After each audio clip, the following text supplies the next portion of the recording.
sistemas de vascularización. Uno es el sistema de la carótida interna, ¿ok?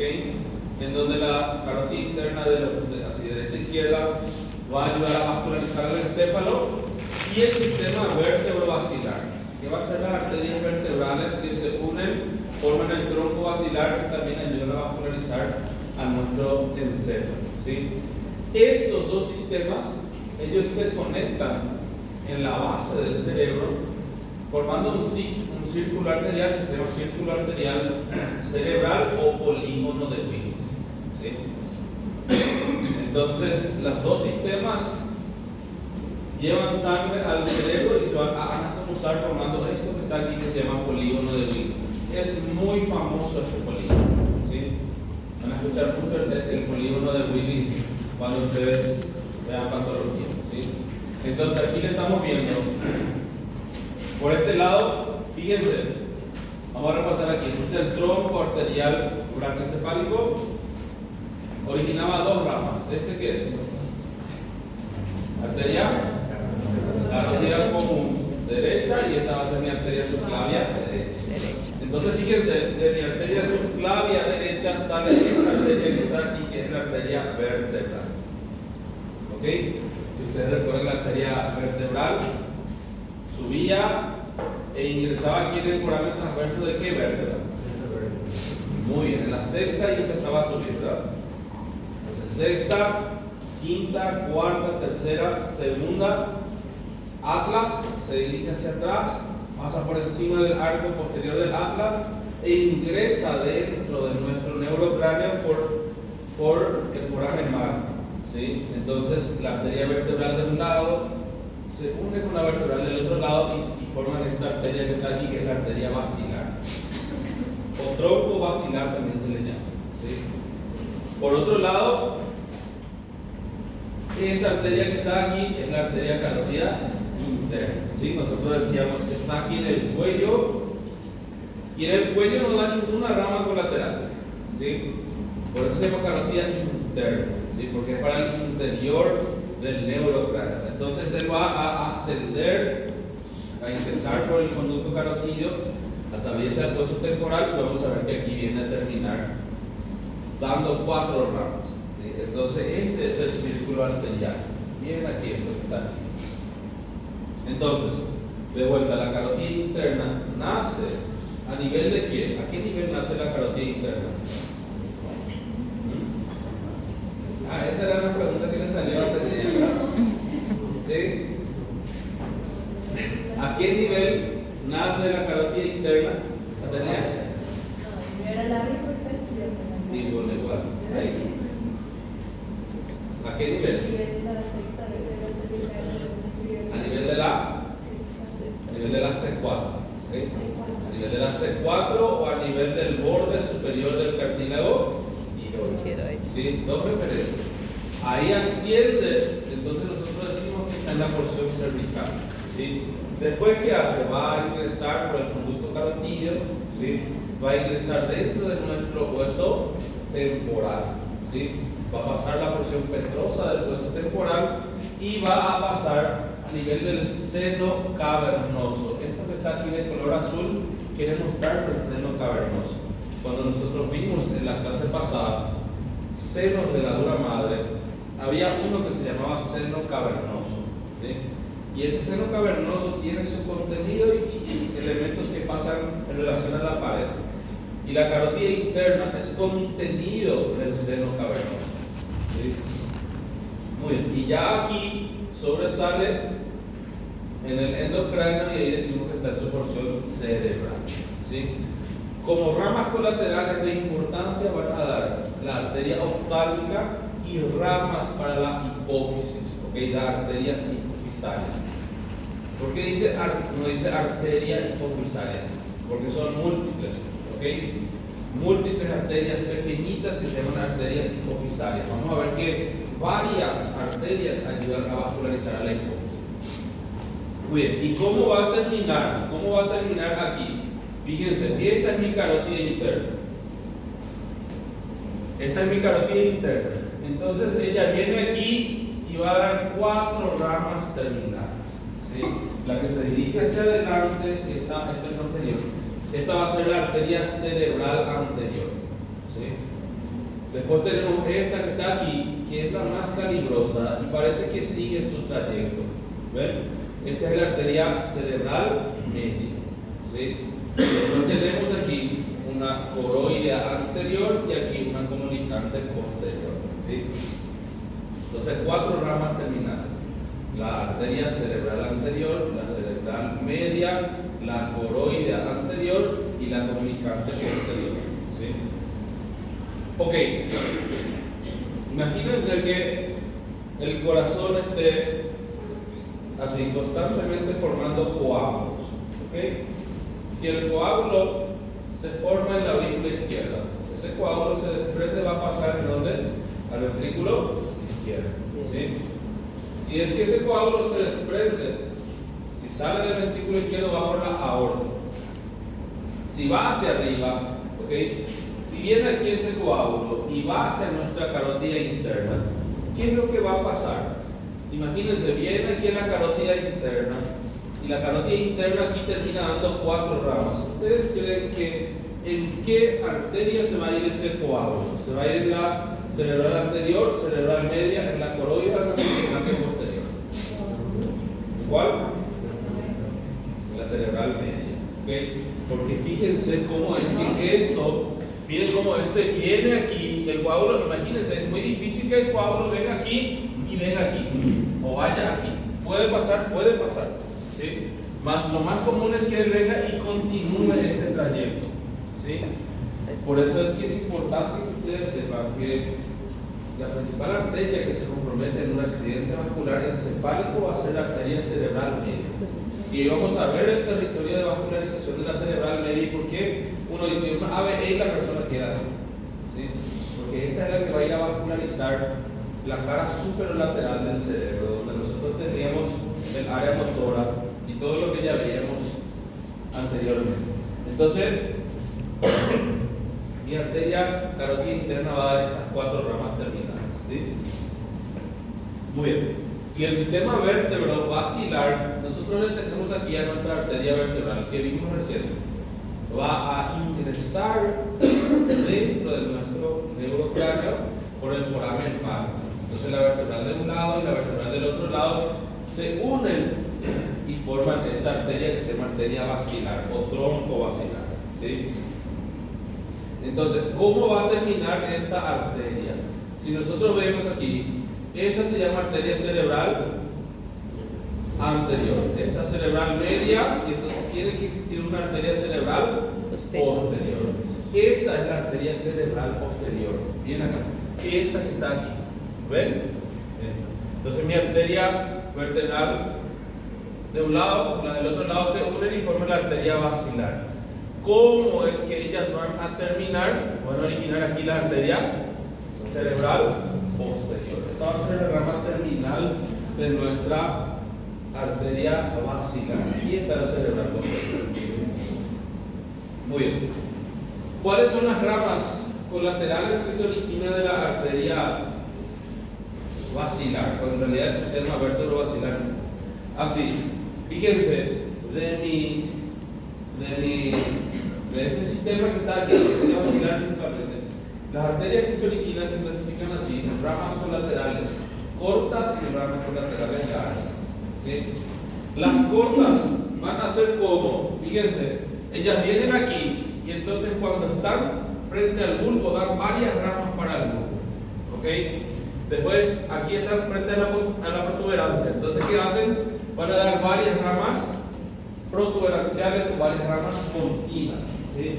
Y cuando alcanza el mesencéfalo es lo mismo, van a dar múltiples ramas para el mesencéfalo. Entonces nosotros, así, las ramas colaterales cortas van a ser ramas vulvares para el bulbo, ¿ok? Después originar ramas protuberanciales o continuas para el puente, ¿sí? Y origina allá acá más arriba ramas para el mesencéfalo, las arterias mesencefálicas, ¿sí? ¿Cuántas? No se puede decir cuántas porque son múltiples pequeñas, ¿sí? Ahora, ¿cuáles van a ser las arterias, las ramas colaterales largas, las arterias largas. Y aquí le vemos a esta que está aquí, en la parte más alta del cerebelo. Esta es la arteria cerebelosa superior. ¿Ok? Después, aquí le tenemos a la arteria cerebelosa anteroinferior, ¿sí? Y ya aquí, en mi arteria vertebral, se origina la arteria cerebelosa posteroinferior, ¿sí? Entonces, esas arterias ayudan a vascularizar a nuestro cerebelo. Otra vez, las arterias, las ramas colaterales cortas van a ir para el tronco encefálico, bulbo, protuberancia y mesencéfalo, ¿sí? Ramas vulvares, ramas protuberanciales continuas y ramas mesencefálicas. Ahora, para las arterias largas van para el cerebelo, ¿sí? Entonces van a ser la cerebelosa superior, la que estamos aquí, ¿sí? La cerebelosa anteroinferior y la cerebelosa posteroinferior. Esta posteroinferior, ella ya nace de nuestra arteria vertebral, ¿sí?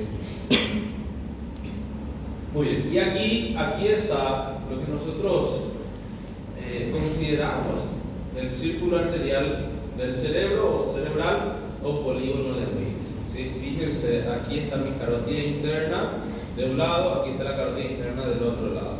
Y aquí la arteria basilar, ¿sí? Entonces, vamos a ver, ¿qué hace mi arteria carótida interna? Aquí está originando la arteria cerebral anterior de un lado, ¿ok? Del otro lado, la carótida interna también está originando su arteria cerebral anterior. ¿Qué hacen estas arterias? Ellas dan ramas y se comunican aquí, ¿sí?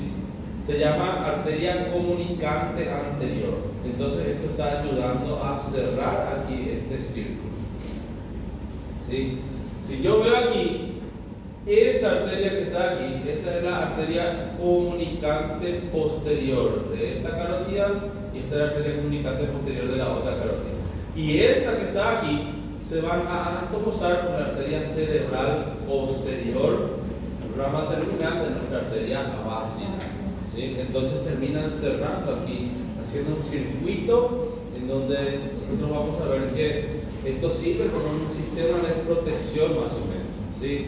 Es lo que yo siempre digo, los círculos arteriales que estudiamos del codo, de la escápula, de la rodilla o de cualquier sitio, siempre van a ser así, mecanismos de defensa que tiene el cuerpo. Porque si es que aquí, a ver, si es que aquí se obstruye esta, aquí no va a pasar nada, ¿ok? Porque la sangre viene aquí y la sangre viene aquí. O sea, esto va a permitir que el flujo pueda recircular, ¿sí? Entonces, esto que está aquí, y si nosotros miramos entonces el polígono de Willis, hacia adelante yo voy a encontrar la arteria cerebral anterior derecha, cerebral anterior izquierda, y aquí la comunicante anterior, ¿sí? A los lados, fíjense, a los lados nosotros le vamos a tener aquí a las comunicantes posteriores, ¿sí? Y atrás yo le tengo a mi arteria cerebral posterior y al tronco basilar, ¿sí? Entonces todo esto van a ser el círculo arterial cerebral o círculo arterial del cerebro, ¿sí? Ahora, vamos a ver cómo es que estas arterias cerebrales ayudan a vascularizar las circunvoluciones, ¿sí? Aquí, esta, fíjense, esta es mi arteria cerebral anterior, ¿ven? Miren que ella va a ingresar aquí y ayuda a vascularizar principalmente la cara medial del cerebro, ¿sí? Esta es mi cerebral media, ella va a pasar aquí por el surco lateral o cisura de cilio y ella ayuda a vascularizar la cara superolateral del cerebro, ¿sí? Y la arteria cerebral posterior, ella se dirige hacia atrás y ayuda a vascularizar el lóbulo occipital, ¿sí? Entonces aquí está mi arteria cerebral anterior, es una rama terminal de la carótida interna y fíjense, ella va a transcurrir por encima de nuestro cuerpo calloso, ¿sí? Por eso es que la arteria cerebral anterior, ella termina, ¿sí?, como arteria pericallosa, ¿sí? Pericallosa. Entonces miren lo que hace la arteria cerebral anterior. Ella está ayudando a vascularizar toda esta cara medial de nuestro cerebro. ¿Sí? Muy bien. Ahora, la arteria cerebral media, ¿sí? Ella va a transcurrir aquí por el surco lateral. Fíjense, la arteria cerebral media, ella no forma parte del polígono de Willis. ¿Ok? Aquí nosotros vimos, fíjense, esta aquí cerebral media. Ella no forma parte del polígono. ¿Sí? Ella directamente se dirige hacia la parte lateral y va a transcurrir por el surco lateral, aquí, o cisura de Silvio. Y a partir de ahí miren cómo va a dar ramas para vascularizar toda esta cara superlateral. No toda, pero gran parte. ¿Ven? Gran parte de la cara superlateral está vascularizando. Miren aquí cómo esta viene y vasculariza aquí el área motora, el área somatoestésica, el área de Wernicke, ¿okay? Toda esta zona. La parte alta ya no. ¿Ven aquí esto que está aquí? ¿Ven? Este ya está viniendo de la arteria cerebral anterior. ¿Sí? La cerebral anterior está ayudando a vascularizar la parte alta. Pero gran parte de toda esta zona de la cara supralateral ayuda a vascularizar la arteria cerebral media. Y ella viene aquí, fíjense, y termina como arteria de la circunvolución angular. Esa va a ser su rama terminal. ¿Sí? Y la arteria cerebral posterior, esta que está aquí, se dirige hacia atrás y ayuda a vascularizar gran parte del lóbulo occipital mismo. ¿Sí? Ella termina como arteria calcárea. ¿Sí? Fíjense que al venir a vascularizar aquí al lóbulo occipital, ¿qué va a pasar si una persona tiene un ACV? Así, si una persona tiene un accidente vascular encefálico por esta arteria, la persona generalmente queda así, ¿verdad? Va a quedar así en este caso, con trastornos motores y sensitivos, si es que se obstruye esta arteria. Ahora, si es que la cerebral posterior o el tronco basilar, imagínense aquí, justo viene un coágulo y se obstruye aquí. ¿Sí? Entonces, viene aquí y no pasa sangre hacia la arteria cerebral posterior. ¿Sí? ¿Qué va a pasar? La arteria cerebral posterior va a ir a vascularizar ¿en dónde? El lóbulo occipital. ¿Sí? Y en el lóbulo occipital está ¿qué cosa? La corteza visual. ¿Me entienden? La persona que tiene una obstrucción del flujo, en donde no vaya sangre hacia los lóbulos occipitales, entonces la persona va a tener ceguera, ¿sí? Va a quedar ciega. Eso los ACV, los accidentes vasculares encefálicos, producen ceguera. ¿Sí? Professor, você falou a obstrução ali. E quando ela faz mais abaixo ali, na base do tronco?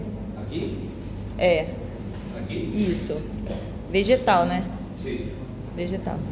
Probablemente ya va a perder la vida, por lo menos en estado vegetativo, porque al no vascularizar el tronco va a morir. ¿Sí?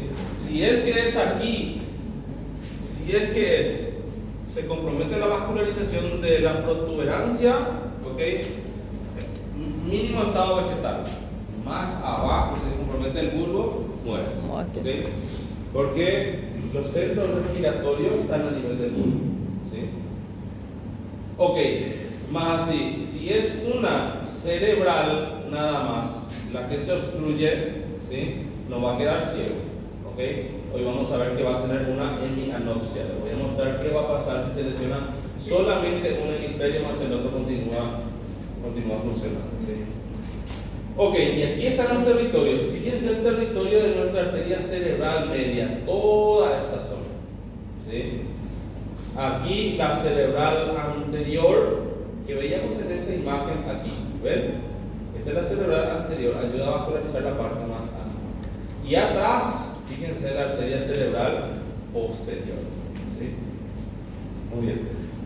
Nosotros vimos en la clase pasada, más o menos a este nivel. Aquí estaría, fíjense, la corteza motora, somatoestésica, área de asociación. Aquí estaba el área de Broca y aquí estaba el área de Wernicke.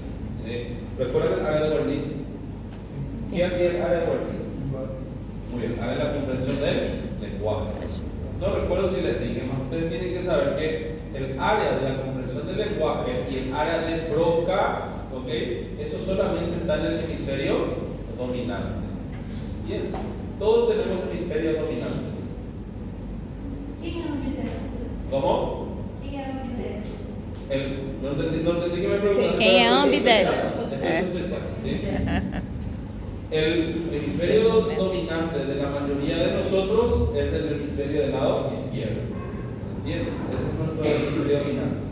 El que es zurdo, el que es cañoto, su hemisferio dominante probablemente sea el derecho.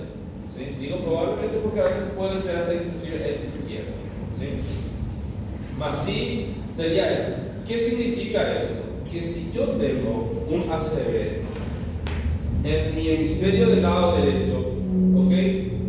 Yo voy a tener ¿qué cosa? Trastorno, hemisferio del lado derecho, voy a tener trastornos motores, ¿sí? Sensitivos del lado izquierdo. Más voy a entender y poder hablar. Pregunto, ¿voy a poder hablar, entender y hablar si es de este lado? Sí. ¿Ok? Si es que en mi hemisferio del lado izquierdo, yo también voy a quedar así, de este lado, ¿ok? Más voy a poder entender y hablar. Não. No voy a poder entender ni hablar. Hay personas que tienen eso y intentan hablar y no les sale. Muy bien. Aquí, en la cara medial, aquí decíamos, esta es la arteria cerebral anterior que termina como arteria pericariosa. ¿Sí? Miren cómo ayuda a vascularizar toda esta zona. Y aquí, esta es mi arteria cerebral posterior que termina como arteria calcarina. Entonces miren cómo está vascularizando toda esta zona aquí. ¿Sí? Muy bien. Y si miramos desde abajo, lo mismo aquí. Aquí mi cerebral anterior, la arteria cerebral media y aquí la cerebral posterior. ¿Sí?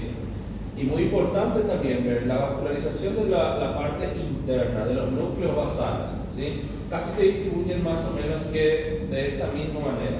¿Sí? Solamente que aparte de eso existen unas arterias que se llaman coroides, ¿ok?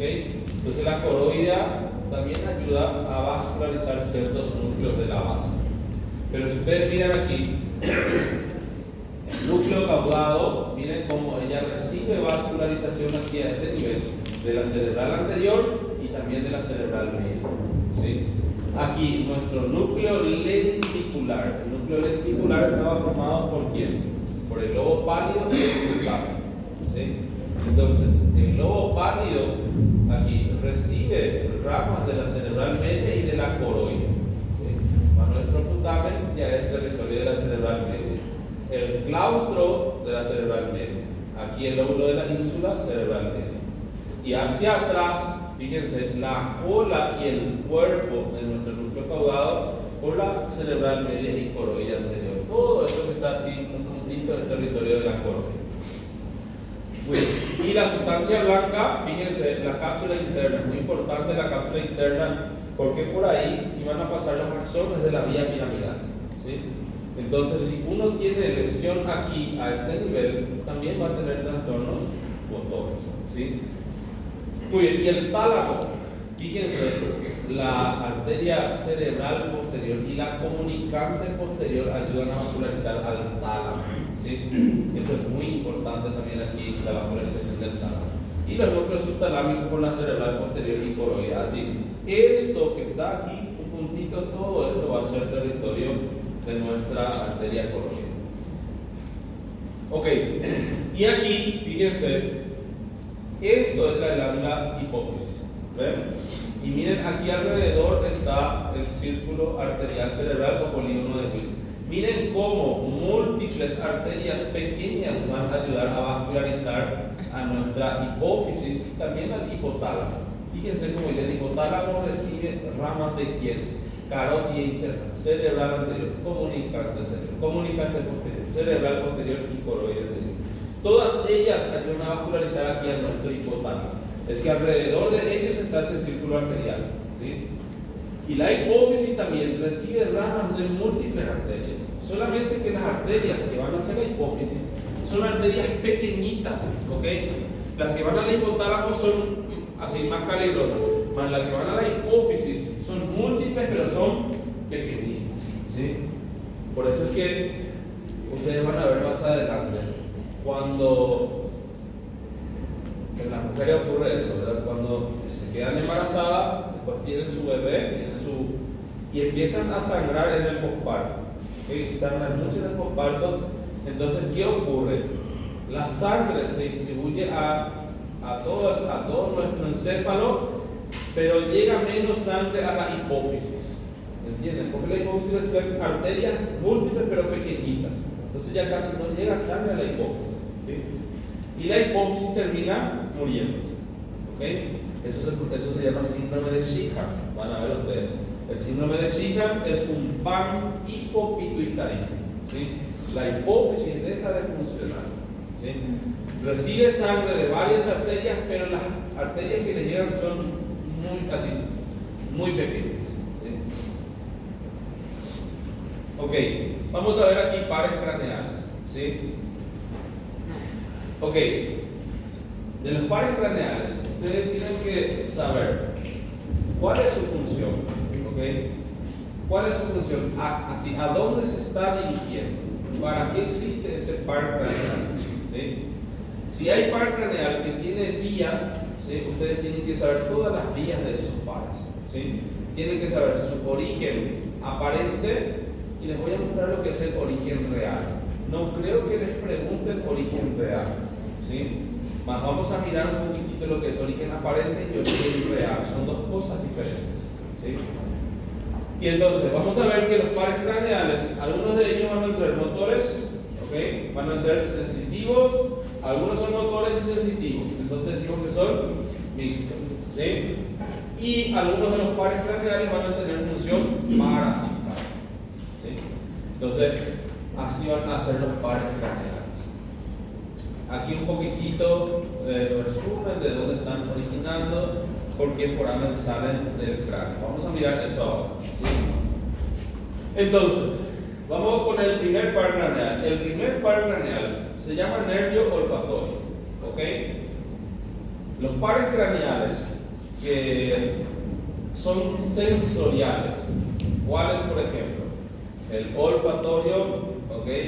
El óptico y el vestíbulo coclear. A diferencia del resto, fíjense, el resto se origina a nivel de nuestro tronco. ¿Ok? El resto van a originarse a nivel del tronco. Más estos pares craneales, estos que estoy diciendo, el olfatorio, el óptico y el vestíbulo coclear, en realidad así ellos no se originan en el tronco. ¿Ok? Ellos se originan en la periferia, o sea, ellos se van a originar. El nervio óptico se origina aquí de la retina. ¿Entienden? El olfatorio se origina aquí en el techo de la cavidad nasal. ¿Sí? El vestíbulo coclear se origina en el oído. ¿Sí? En unos ganglios, que les voy a mostrar eso. Entonces, aquí, el nervio olfatorio, él se va a originar, su origen real, si yo voy a decir, el origen real del nervio olfatorio, es en el techo de la cavidad nasal. ¿Sí? En el techo de la cavidad nasal están así. Existe así una mancha que se llama mancha olfatoria. ¿Ok? La mancha olfatoria sería el sitio o el origen real. Si ustedes miran aquí en esta imagen, fíjense, aquí hay uno de los pocos ejemplos que nosotros decimos de neuronas bipolares. ¿Ok? Miren acá, estas son las neuronas bipolares. ¿Sí? Tienen una prolongación periférica y una prolongación central. Esta prolongación central, esos son los filetes del nervio olfatorio. ¿Sí? Entonces nosotros decimos que ellos ya se están originando aquí, en el techo de la cavidad nasal. ¿Sí? Nosotros, así, vamos a hacer así. Así estaría que está así. Tiene una prolongación, ¿qué cosa? Periférica y una prolongación central. ¿Sí? Si yo voy a ver aquí,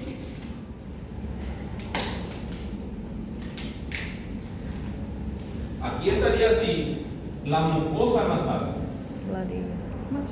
¿Entienden? Y aquí. Esto es lo que nosotros conocemos, adelante, esto es lo que nosotros conocemos como mancha olfatoria, ¿sí? Hacia aquí, hacia arriba, estaría su prolongación central. Esta prolongación central son los filetes de los nervios olfatorios que atraviesan ¿qué cosa? Atraviesan la lámina cribosa, ¿ok? Ellos atraviesan la lámina cribosa, ahí se está viendo, ¿sí? Y a este nivel existen unas células que se llaman células mitrales, ¿ok? Y entonces ellas hacen sinapsis con otras neuronas que se llaman células mitrales, y el sitio donde se están anastomosando, aquí fíjense, esto queda así grueso, así.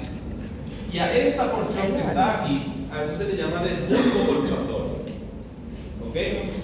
Que es esa parte más hinchada, ¿sí? Entonces aquí están los filetes de los nervios olfatorios y aquí ya está el bulbo olfatorio. ¿Qué células tenemos aquí? Tenemos unas células que se llaman células mitrales, ¿ok?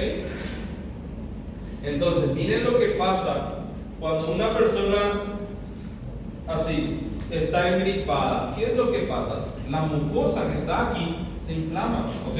Entonces imagínense la mucosa ahora aquí así. ¿Entienden? ¿Qué pasa? Estas terminaciones no entran en contacto con el aire que está pasando. Por eso es que se pierde el sentido del olfato cuando una persona está engripada, ¿sí? Entonces, ellos así. Este par cardial, entonces no se va a originar allá en el tronco, esto se va a originar en la mucosa nasal. En el techo de la cavidad nasal está la mancha olfatoria, ¿sí? Y entonces, de aquí va a partir de las células bipolares, ¿sí? Parten los filetes de los nervios olfatorios y llegan hacia este bulbo olfatorio, ¿sí? Atraviesan, ¿qué cosa? La lámina cribosa del etmoides, y aquí ya termina el nervio olfatorio a nivel de nuestro bulbo olfatorio. A partir del bulbo olfatorio empieza algo que nosotros llamamos de vía olfatoria, ¿sí? Y ustedes tienen que saber la vía olfatoria. Entonces, una vez, los filetes de los nervios olfatorios atraviesan la lámina cribosa y terminan ¿en dónde? En el bulbo olfatorio. A partir del bulbo olfatorio, nosotros vamos a decir, aquí está la vía olfatoria, ¿sí? El bulbo olfatorio se dirige hacia atrás y va a dividirse en dos, ¿sí? En el sitio en donde se está dividiendo, a eso se le llama de trígono olfatorio, ¿sí? Aquí. Entonces viene aquí, fíjense, el bulbo olfatorio hacia atrás se dirige como tracto olfatorio, y el tracto olfatorio es el sitio donde se va a dividir. Esto se llama trígono olfatorio, ¿sí? Y el trígono olfatorio se divide en dos estrías, ¿ok? En una estría olfatoria medial y en una estría olfatoria lateral, ¿sí? Ahora, la estría olfatoria medial no se sabe bien cuál es la función, ¿sí? La estría olfatoria lateral, esta es la que viene aquí al uncus, ¿ok? A este nivel nosotros tendríamos aquí la circunvolución, así. La porción del cerebro que estaría aquí se llama circunvolución parahipocampal, y la circunvolución parahipocampal termina en el uncus, ¿sí? Y a nivel del uncus, y por detrás del uncus, está la corteza olfatoria, ¿sí? Aquí es donde se va a hacer consciente, ¿qué cosa?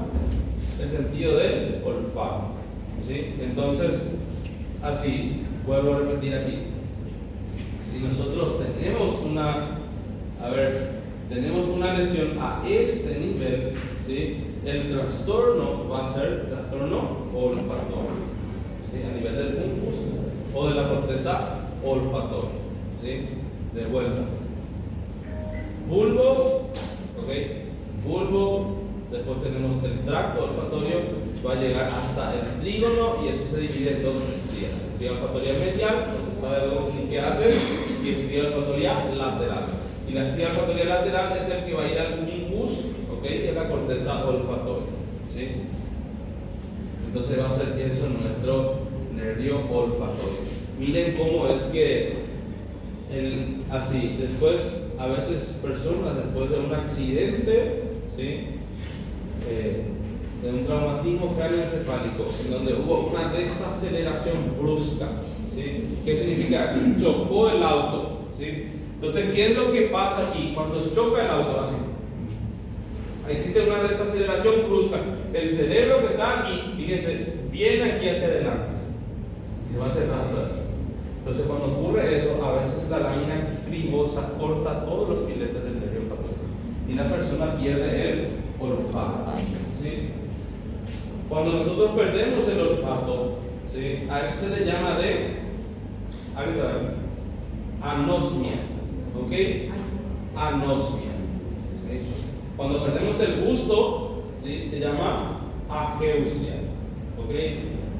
A veces así, no se sabe dónde de ser que están conectados el nervio olfatorio, ¿sí? Y el nervio facial, porque el nervio facial recoge los 2 tercios anteriores de la sensación del gusto de la lengua, ¿sí? Entonces, aquí tienen que saber que cuando se corta esto aquí o existe una lesión a nivel del uncus, la persona puede tener una anosmia, ¿sí? Si se disminuye el sentido del olfato, a eso se llama hiposmia. ¿Okay? Fíjense, ustedes conocen las personas que tienen epilepsia. ¿Okay? Las personas que tienen epilepsia, ellos tienen un pequeño foco que se llama foco epileptógeno. ¿Sí? Ese foco epileptógeno puede estar en cualquier sitio. ¿Sí?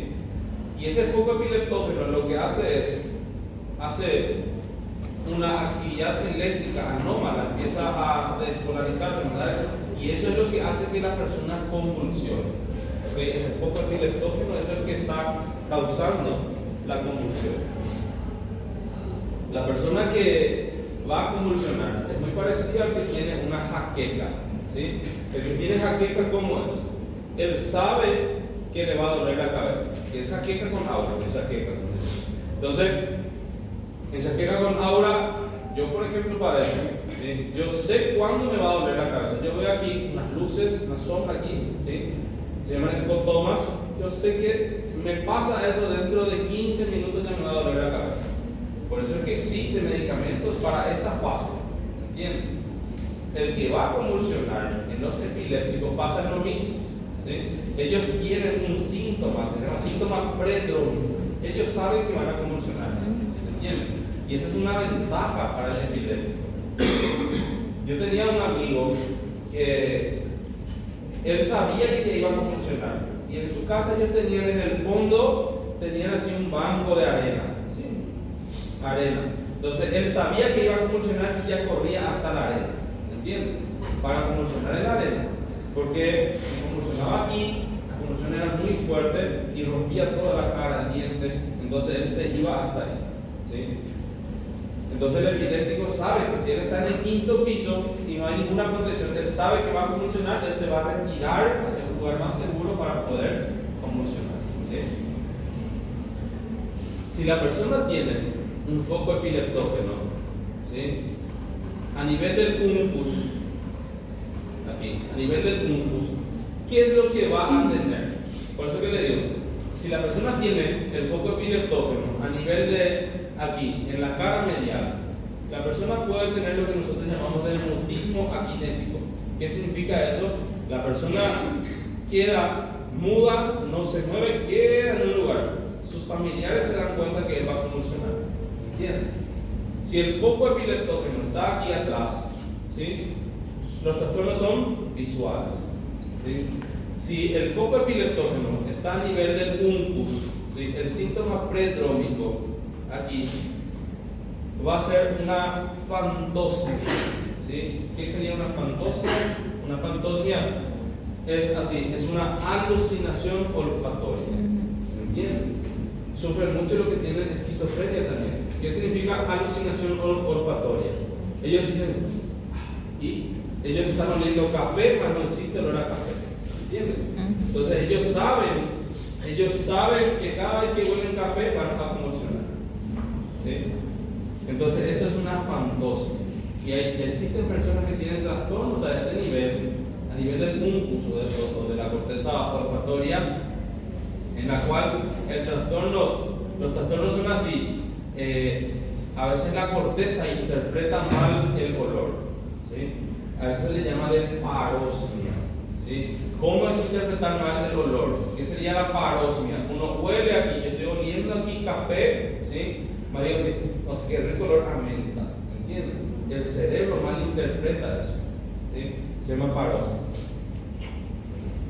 Ok, entonces los trastornos de la olfacción ocurren aquí a este nivel principalmente, a nivel del humus, ¿sí? La circunvolución bárico-campana. Ok, vamos aquí con el nervio óptico, ¿sí? Como el nervio óptico también es sensorial, este nervio también se va a originar no en el tronco, sino que se va a originar en la periferia. Él se va a originar en la retina, ¿ok? Continuación de la retina es nuestro nervio óptico, ¿sí? Y él va a terminar a nivel del quiasma óptico, ¿sí? A ese nivel él ya termina aquí y ya termina el quiasma óptico. A partir de aquí nosotros ya tenemos lo que va a ser la vía óptica, ¿ok? Que también tienen que conocer ustedes. Entonces, ¿por dónde atraviesa el nervio óptico? Por el conducto óptico junto con la arteria oftálmica, ¿sí? Entonces aquí nosotros le vemos a lo que va a ser el tracto óptico, ¿sí? De vuelta, el nervio óptico es continuación de ¿quién? Continuación de la retina, ¿sí? Pues viene aquí el nervio óptico, aquí ya termina a nivel de nuestro quiasma óptico, ¿sí? El quiasma se continúa hacia atrás con el tracto óptico y viene hasta esta estructura que está aquí, que se llama cuerpo geniculado lateral. A partir del cuerpo geniculado lateral salen unas radiaciones hacia el lóbulo occipital del cerebro, ¿sí? Esas radiaciones que están aquí se llaman radiaciones ópticas o radiaciones, fíjense, génico-calcarina, ¿ok? Entonces esa va a ser la vía óptica, ¿sí? Algo así, para que ustedes vean por qué es que nosotros estudiamos, y tal vez, no sé, creo que ya no vean esto más adelante. Vamos a intentar hacer eso que está ahí. Esta va a ser mi retina de un ojo, ¿ok? Y esta va a ser mi retina de otro ojo. Así, ¿sí? Entonces, ¿qué hacen las retinas? Fíjense, ¿cómo son las retinas? Si yo veo aquí, así sería, vamos a hacer que sea mi ojo del lado derecho, así está en la retina, ¿ok? Yo tengo una retina más en mi ojo derecho, ¿ok? Más medial y una retina más lateral, ¿ok? ¿Qué hacen estas retinas? Ellas captan la información en este sentido, ¿entienden? Esta va a captar así. Yo tengo así, si yo parto por la mitad, yo tengo dos campos visuales, ¿sí? Un campo temporal y un campo nasal, así se llama. El campo que está aquí se va a llamar campo temporal y el campo que está aquí se va a llamar campo nasal. ¿Quién está captando el campo temporal? ¿Mi retina más medial o más lateral? Lateral. Más medial. Esta va a captar mi campo temporal. Y mi retina más lateral va a captar el campo nasal. ¿Sí? Entonces, ¿qué hacen ellas? Ellas se van a reunir, ¿ok? Ellas se van a reunir aquí y aquí forman la retina, va a formar nuestro nervio óptico. Entonces, aquí forman ellos el nervio óptico. ¿Sí? Ahora, ¿qué acontece con esto? ¿Qué es lo que es el quiasma óptico? ¿Qué es lo que sería nuestro quiasma óptico? Fíjense lo que pasa aquí. En el quiasma óptico, la información que está captando esta retina, la retina más medial, que capta el campo temporal, ¿qué hace? Ella cruza hacia el otro lado y se procesa en el cerebro del lado opuesto. ¿Entienden?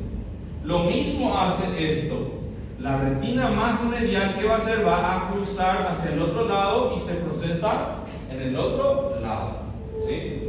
El campo nasal, fíjense esto que está aquí. ¿Qué hace este campo nasal? Él continúa del mismo lado. Entonces, eso es el quiasma óptico, ¿ok? Eso es el quiasma óptico. ¿Qué sería el quiasma óptico? Es el cruzamiento de la retina más medial, que capta el campo temporal, ¿ok? De ahí ellos van a venir, de ahí ellos vienen así, desde el quiasma óptico hacia atrás, ellos ya se confundimos como tracto óptico y vienen aquí hasta lo que nosotros llamamos de cuerpo geniculado lateral. ¿Ok? Entonces yo veo aquí, viene aquí al cuerpo geniculado lateral, ¿ok? Y esto ya va a venir aquí a nuestro lóbulo occipital. Esto ya viene en el lóbulo occipital. O sea, así, aquí, ¿ok? Lo mismo de este lado.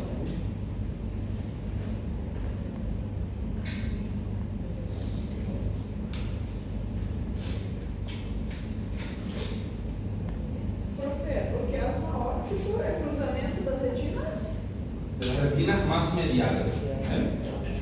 Las retinas más mediales. Ok, entonces, si nosotros miramos esto, es interesante nada más saber la función o cómo es que está llevando la información, ¿sí? Si yo veo el campo visual, ¿sí?, de cada ojo,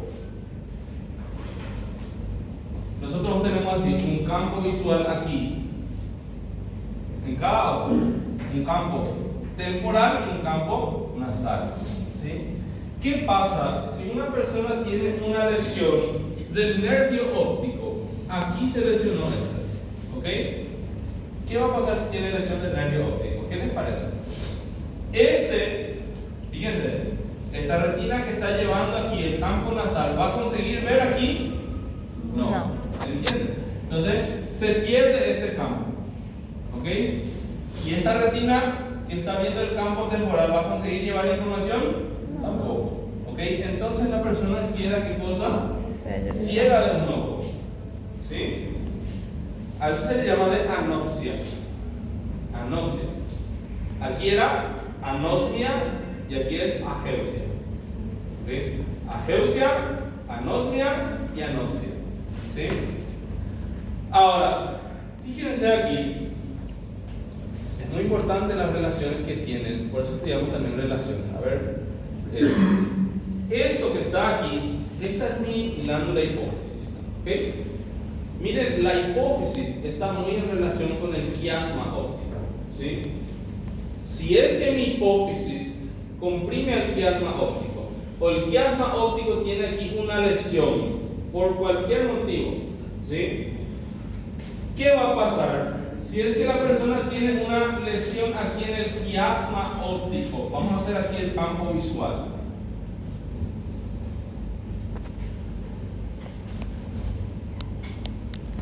Vamos aquí.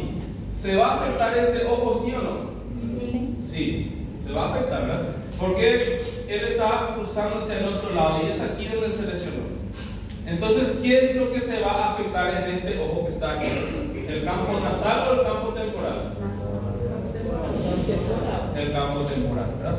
Entonces aquí se va a lesionar esto, el campo temporal, ¿sí? ¿El otro ojo se va a afectar o no se va a afectar? Sí. ¿El otro ojo se va a afectar? Sí, ¿verdad? ¿Quién se va a afectar? El campo temporal, ¿verdad? Entonces la persona también, fíjense, se va a lesionar aquí. Esta se va a lesionar aquí, ¿sí? Entonces eso se llama, ¿qué cosa? Hemianopsia, porque es hemi en la mitad, anopsia ceguera. Hemianopsia bitemporal. ¿Entienden? Así, la persona puede estar aquí, va a venir aquí una pelota y la pelota le va a pegar en la cara. ¿Entienden? Ella no va a conseguir ver porque no ve el campo temporal. ¿Sí? Si tiene una hemianopsia bitemporal, yo estoy diciendo, esa persona probablemente tiene una lesión en el quiasma óptico. ¿Sí? Entonces, sería eso. A veces, el tumor de hipófisis, la primera manifestación que presenta es trastornos visuales. ¿Sí? Y lo más frecuente es que comprime el quiasma óptico. ¿Sí? Ahora, fíjense, ¿qué va a pasar si la persona tiene una lesión aquí a nivel del tracto óptico? ¿Ok? Vamos a hacer aquí su campo visual. Vamos a hacer el campo visual aquí, a nivel del tracto óptico.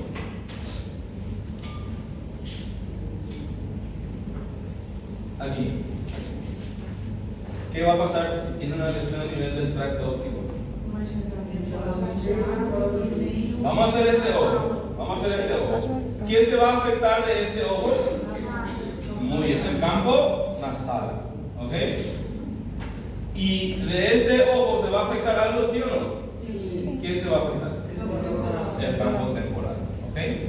¿Ven? El campo temporal. Entonces uno evalúa el ojo, ¿ok? Uno va a evaluar el ojo de ese paciente y entonces va a decir que la persona tiene también una hemianopsia en cada ojo, ¿sí? Esa hemianopsia se llama hemianopsia homónima, ¿sí? Homónima. Dependiendo de que si la lesión es en el tracto óptico del lado derecho o del lado izquierdo. Si es del lado derecho, así, hemianopsia homónima derecha, hemianopsia homónima izquierda. ¿Ok? Dependiendo de cuál sea la lesión. ¿Sí? Entonces pierde este campo que está aquí, ¿sí? Y pierde ese campo que está ahí en el otro ojo. Ahora, lo que yo le estaba diciendo hace rato, ¿qué va a pasar si se obstruye aquí esta arteria cerebral posterior? Aquí, la arteria cerebral posterior derecha, o cerebral posterior izquierda. Se obstruye. Vamos a suponer que se lesionó la arteria cerebral posterior de un lado. Entonces la lesión va a ser aquí. ¿Dónde va a ser? En la corteza. ¿Okay? En la corteza. Entonces si nosotros miramos aquí, fíjense, ¿cómo va a ser la lesión de su campo visual? Justo tuvo una lesión a nivel del lóbulo occipital, un tumor, se obstruyó una cerebral posterior. ¿Cuál va a ser su trastorno visual? ¿Qué va a pasar? Muy bien. ¿Sí? No es que va a quedar ciega, ¿sí? Porque este lado está funcionando todavía. Entonces, ¿cuál va a ser el trastorno? Va a ser lo mismo que este. Porque aquí está viniendo esta vía también, ¿sí? Entonces, si yo veo aquí, en este ojo que está aquí, ¿quién no va a ver? El campo nasal. Y en este ojo que está aquí, se va a afectar ¿qué cosa? El campo temporal. ¿Sí? Entonces tiene la misma lesión aquí, por delante del tracto y por detrás. ¿Sí? Por eso decimos nosotros hemianopsia homónima, derecha o izquierda. ¿Esto cómo se llama? Puerto geniculado lateral. ¿Sí? Entonces decimos hemianopsia homónima pregeniculada y hemianopsia homónima retrogeniculada, cuando es por detrás. ¿Sí? ¿Cómo nosotros podemos saber así clínicamente? ¿Cómo yo puedo saber si la persona tiene una hemianopsia pregeniculada o retrogeniculada? Les muestro esto porque es nada más conocer la anatomía ahí. Aquí. ¿Ven esto que está aquí? Esto es nuestro mesencéfalo. ¿Sí? Adelante. Fíjense lo que ocurre aquí. Vamos a hacer aquí a nuestro mesencéfalo.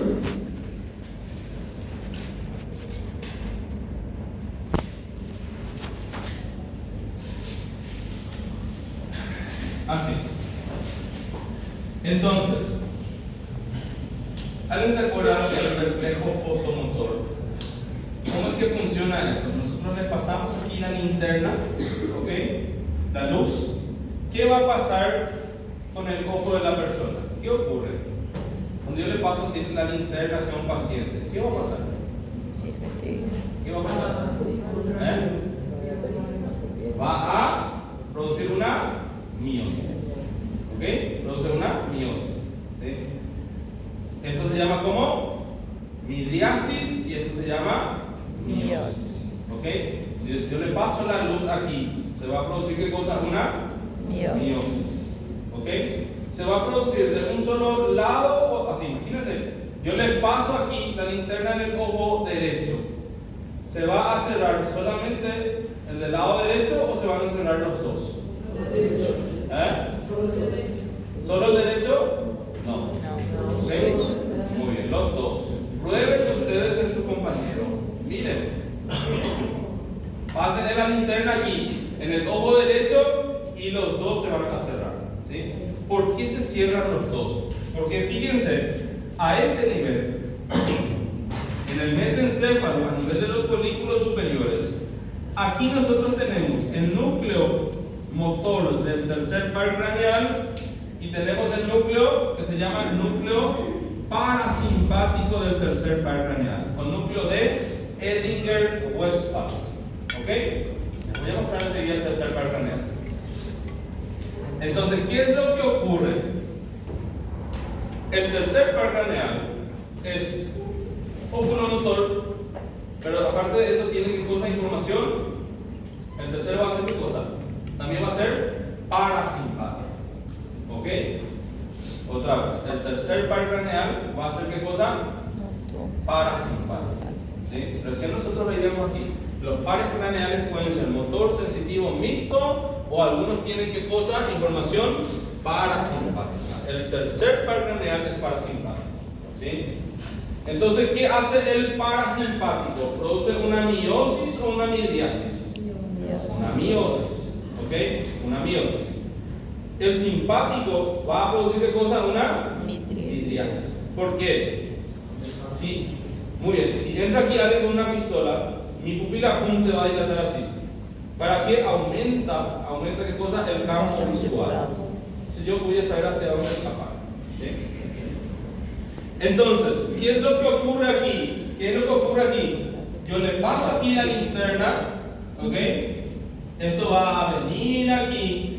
Cuando llega aquí a nivel del cuerpo geniculado lateral, de aquí sale, fíjense, una vía que va a ir aquí. Fíjense, que va a ir a este núcleo, que se llama núcleo de Edinger-Westphal, ¿ok?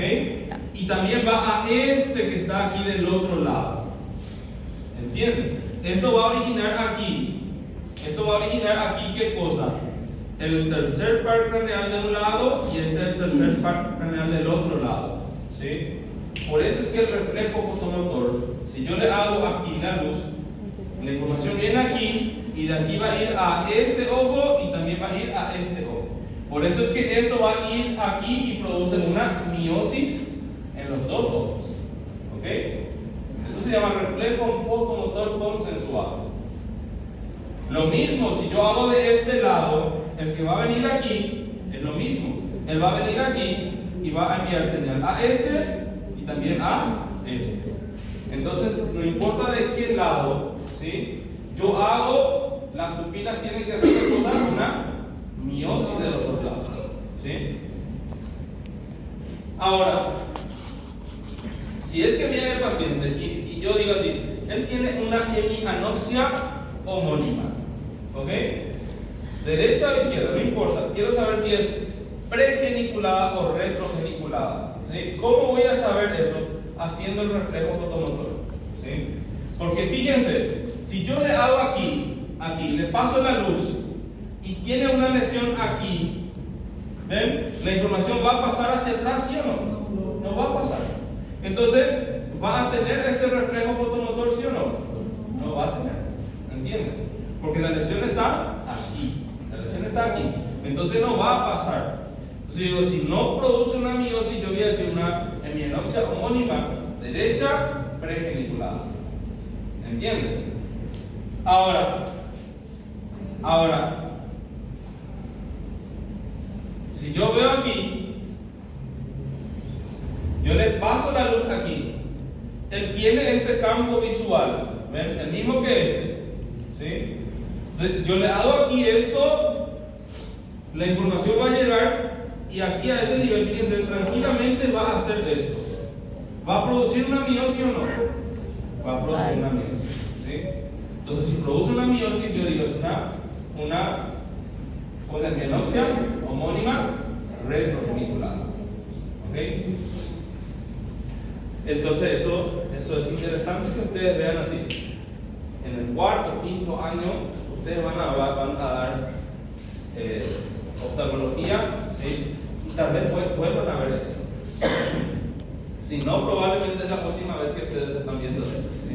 Más tienen que saber la importancia del por qué nosotros estudiamos esto, por qué estamos estudiando eso.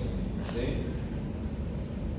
No le estoy dando aquí a este nivel lo que ocurre, fíjense, porque es un poco más complejo a nivel de las radiaciones génico-calcarinas. Las lesiones se producen, hay cuadrantanos que se llaman, ¿ok? Es solamente un cuadrante. Más eso es un poquitito más complejo, por eso no les muestro. Más si aquí, fíjense cómo es que da para percibir dónde va a tener la persona lesión, ¿sí? Entonces sería eso nuestro nervio óptico. No se olviden que la corteza visual está aquí atrás. Aquí se hace consciente la visión, ¿sí? Mi profesor decía, nosotros vemos con qué. ¿Con qué nosotros vemos? ¿Con qué nosotros vemos? Con la corteza visual, ¿ok? Nosotros no vemos con el ojo. El ojo es un aparato receptor, pero la información se procesa aquí. Uno puede tener un ojo lindo, verde, azul, más está ciego, ¿me entiendes? ¿Por qué? Porque tiene un tumor o tiene una lesión aquí en el lóbulo occipital del cerebro, ¿sí? Ok, vamos a ver el tercer par craneal. Aquí, el tercero, el cuarto y el sexto se estudian juntos, ¿ok? Porque ellos van a hacer ¿qué cosa? Ellos van a hacer así. El tercero se llama ¿cómo? Óculo motor. El cuarto se va a llamar ¿cómo? Troclear. ¿Sí? Y el sexto, abducens. ¿Sí? Los tres pares craneales que vamos a estudiar son oculomotores. ¿Ok? Otra vez. El tercero se llama oculomotor. El cuarto se llama troclear. El sexto se llama abducens. Pero los tres pares craneales son ¿qué cosa? Oculomotores. ¿Qué significa eso? Que me permite mover el ojo hacia cualquier dirección. Esa es la función de esos tres pares craneales, ¿sí? Entonces, vamos a mirar eso aquí.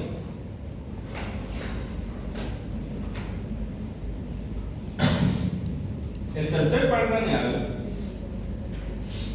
yo les decía recién, él es un nervio motor, pero a la vez es ¿qué cosa?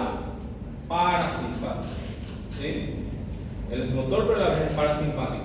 Porque él tiene un núcleo que se llama núcleo motor o núcleo principal del tercer par craneal. Está en el mesencéfalo, en un corte transversal a nivel del folículo superior, ¿sí? Y también él tiene un núcleo que se llama núcleo parasimpático del tercer par craneal. Ese es el núcleo de Edinger-Westphal, ¿ok? Entonces ese es el que va a llevar la información parasimpática por el tercer par craneal, ¿sí? Les voy a mostrar aquí enseguida de dónde están naciendo todos ellos, ¿ok? Vamos a ver dónde están naciendo. Ahora, ¿qué hacen estos nervios? Vamos a hacer aquí. Vamos a hacer eso quizá.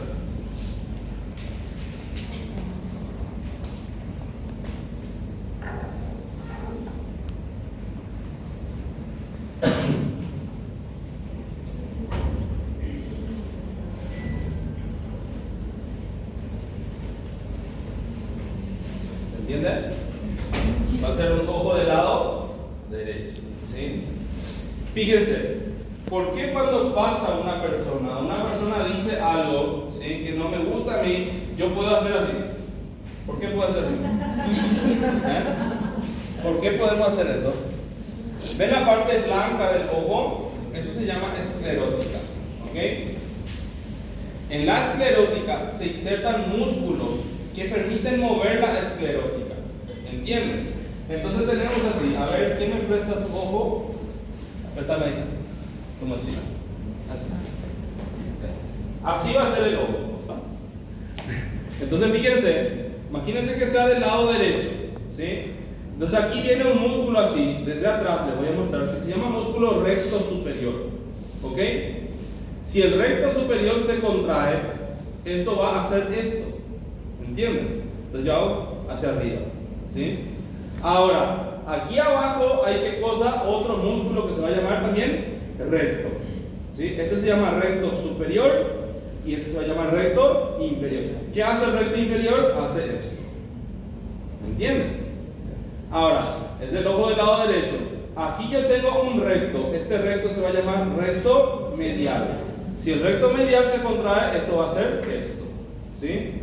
Y si quiero mirar la hoja del compañero, el recto lateral hace esto, ¿verdad? Entonces en el examen, ahí uno está, si no mueve la cabeza, pero el recto lateral hace esto. Ok, entonces tenemos ¿cuántos músculos rectos? 4. Así, recto superior, recto inferior, después tenemos aquí el recto medial y el recto lateral. Y tengo un músculo que es así más o menos. Tiene así, fíjense, una porción aquí y después tiene pasa por una tróclea, pasa por una polea, ¿sí? Así viene este músculo, se llama oblicuo superior. Entonces al contraerse ayuda a hacer un poco este movimiento, pero ayuda a hacer este movimiento también del ojo, ¿sí? Se llama intorsión ocular, ¿ok? Y hay un músculo aquí abajo que hace esto. El que viene aquí arriba se llama oblicuo superior. Y el que está aquí abajo se llama oblicuo inferior. Entonces, voy a mostrar ahí en la pizarra porque este pesa mucho, ¿eh? 42 kilos. Entonces, bueno, vamos de vuelta. ¿Cuáles son los músculos que nosotros tenemos? 4 rectos y 2 oblicuos, ¿sí? Voy a colocar aquí esquemáticamente. Aquí estaría el recto. Aquí estaría el recto superior. ¿Ok? Este va a ser el recto superior. Aquí va a estar el recto inferior. Aquí estaría ¿qué cosa? El recto lateral y aquí el recto medial. Y aquí viene así el músculo que les dije, que es el músculo oblicuo superior. Él pasa por ¿dónde? Por una tróclea, ¿sí? Cuando nosotros estudiamos hueso frontal, así decimos, el hueso frontal aquí, en su cara inferior, presenta 2 fositas. Una fosita lagrimal para la glándula lagrimal y una fosita troclear, ¿sí? ¿Para qué la fosita troclear? Para la inserción de ¿quién? De esta tróclea, de esta polea, ¿sí? Entonces el músculo viene aquí y cambia de dirección. Ok, y aquí abajo existe un músculo que se llama músculo oblicuo inferior. Entonces, ¿qué hace el tercer par craneal? ¿Qué va a hacer el tercer par craneal? El óculo motor. Él viene y le inerva a este músculo que está aquí. Le inerva al músculo recto superior, le inerva al músculo recto medial, le inerva al músculo recto inferior, también le inerva a ¿quién? Al oblicuo inferior, y también le inerva a un músculo que estaría aquí arriba. Voy a hacer esquemáticamente nada más, así un músculo que estaría aquí arriba. Este músculo, fíjense, este eleva el párpado. Este es el párpado, ¿sí? Se llama músculo elevador del párpado superior. Entonces, el tercer par craneal, vuelvo a repetir, ¿sí? Él viene aquí y le inerva a ¿quién? Vamos a poner el nombre aquí. Este va a ser el elevador del párpado superior. Este va a ser el recto superior, recto medial, el recto inferior y el oblicuo inferior. Ok. Ahora, vamos aquí. Este músculo que está aquí, el oblicuo superior, él viene aquí, fíjense, y pasa por una tróclea. ¿Ok? Él va a pasar por una tróclea. ¿Cuál par craneal va a inervar al músculo que está pasando por una tróclea? El troclear. ¿Ok? El troclear, el cuarto par craneal, él viene y le inerva aquí. El cuarto par craneal le inerva a este que está aquí. ¿Ok? Al músculo oblicuo superior. ¿Sí? Ahora, ¿qué movimiento yo hago cuando hago esto?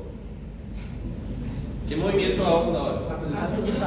Cuando hago esto, abducción. Ahora, en este ojo, cuando yo hago esto, estoy haciendo ¿qué cosa? Estoy separando de la línea media, estoy haciendo ¿qué cosa? La abducción del ojo. ¿Entienden? ¿Qué nervio va a hacer la abducción del ojo? Abducens. ¿Sí? Porque el abducens viene a inervar ¿a quién? Al recto lateral. Entonces, el recto lateral es que va a hacer la abducción del ojo. Entonces, aquí va a venir nuestro abducens. ¿Sí? A este le va a inervar.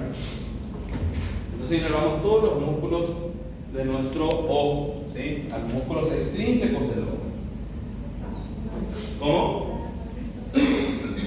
Sí. Entonces, si nosotros tenemos aquí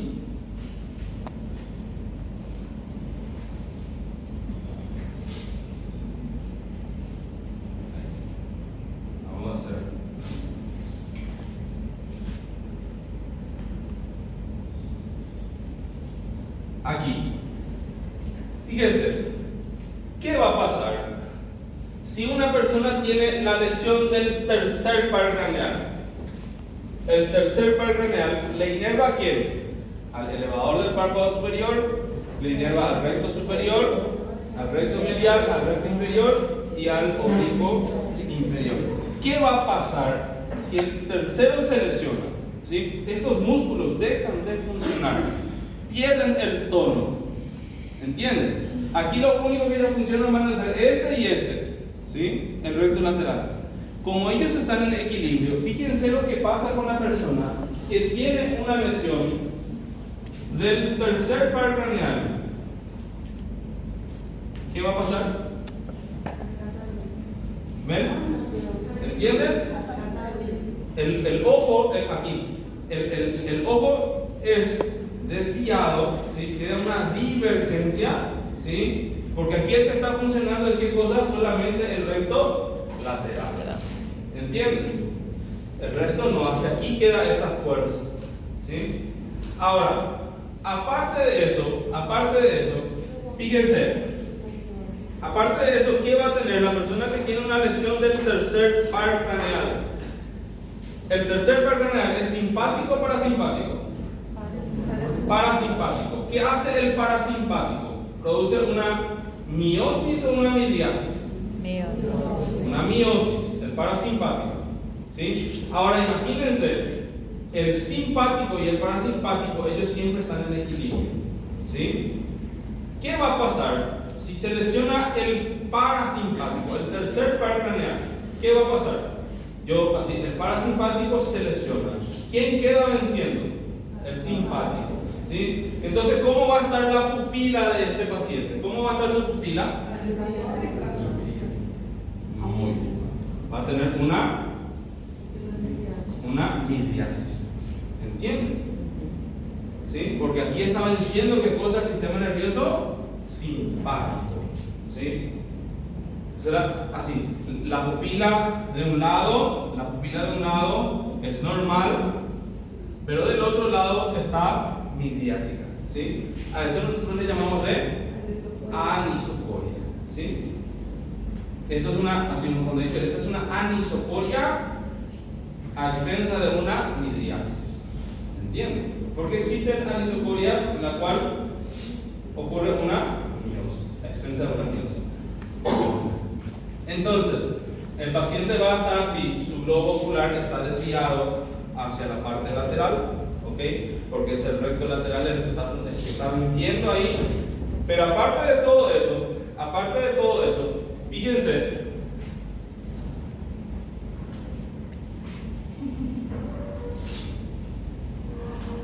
ahí. ¿Qué tiene esto? Muy bien. ¿Sí? El elevador del párpado superior él también está inervado por el tercer par craneal. ¿Ok?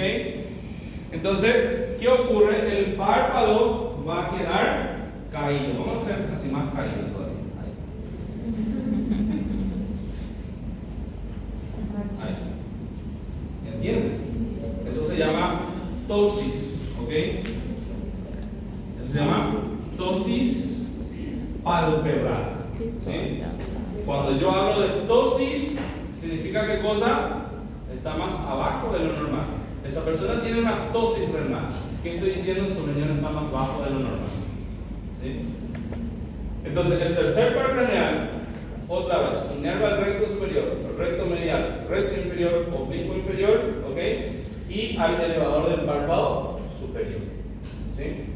Entonces, si se lesiona, ¿qué va a ocurrir? El recto lateral vence, el globo ocular gira hacia la parte lateral, ¿sí? Como no funciona su sistema parasimpático, el simpático vence en este ojo, tiene una midriasis y va a tener ¿qué cosa? Una ptosis palpebral, ¿sí? Ahora, si se lesiona aquí el abducens, ¿ok? ¿Qué va a pasar si se lesiona el abducens?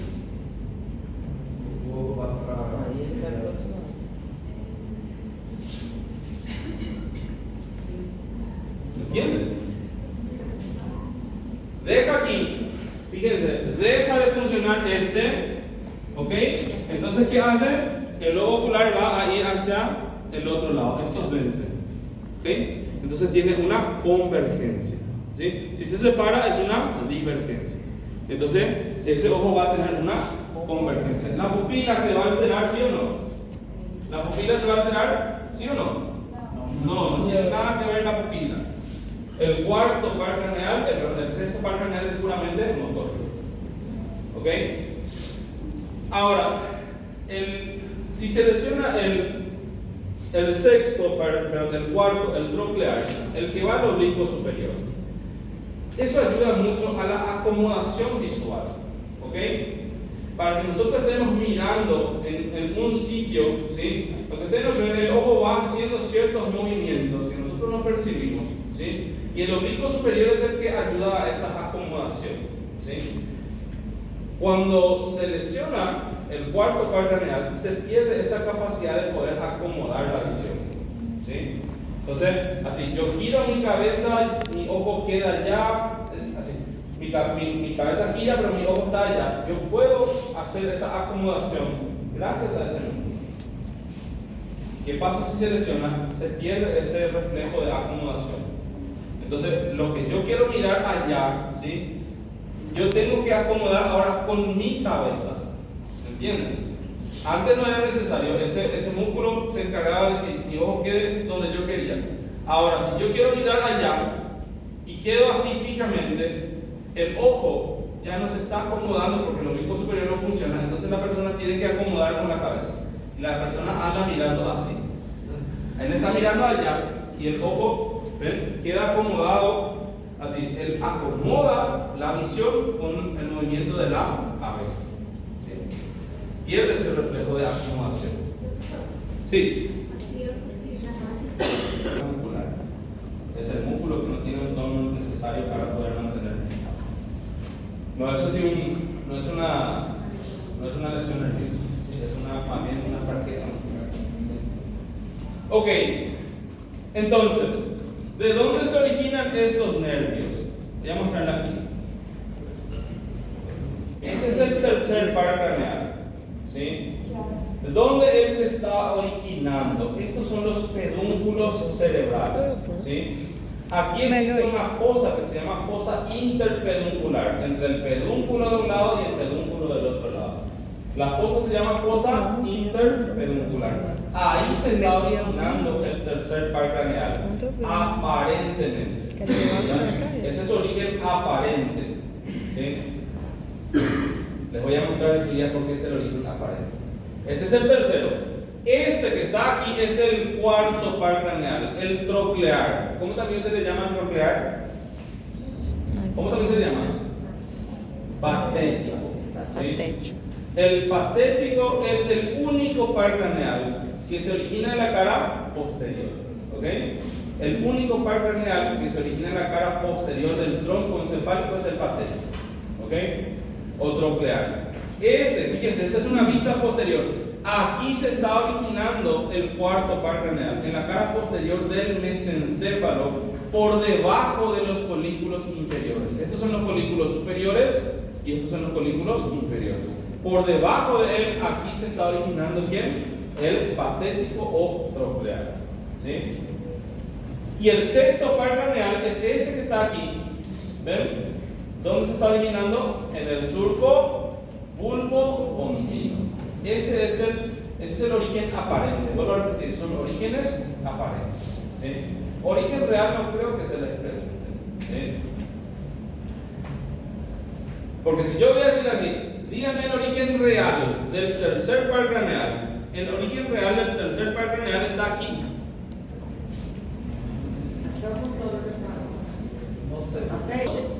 Fíjense, miren acá, este es el nervio oculomotor. Nosotros decimos, nace en la fosa interpeduncular. Aquí estaría la fosa interpeduncular. Pero si yo veo, aparentemente nace aquí. Pero si yo continúo, fíjense, él se origina en donde él tiene su núcleo motor, un núcleo parasimpático, en un corte transversal a nivel del colículo superior. Esa tendría que ser la respuesta del origen real. ¿Entienden? Más si como nosotros no vimos tan profundamente el origen real, es difícilmente que se les pregunte. ¿Sí? A no ser que sea el doctor Luis, ¿verdad?